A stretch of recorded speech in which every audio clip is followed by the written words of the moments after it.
Right guys, I'm working on a Nissan MP300 today. It's coming, apparently it's overheating, so I'm going to do what's called a combustion leak test on the radiator. And if you look closely right there, I can actually see exhaust gases coming out of the radiator. So what will happen in this test,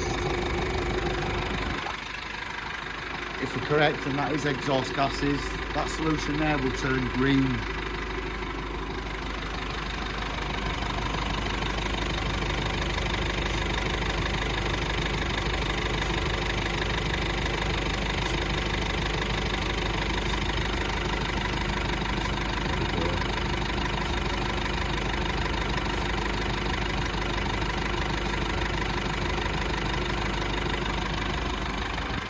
As I said, so that's failed its test, and now we're going to have to repair it. So we'll find out what's the best way we're going to do it, and we'll film it for you guys.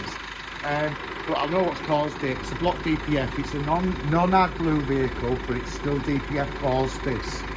So if you need my help and assistance at all, just contact details are below. Subscribe, like, and comment.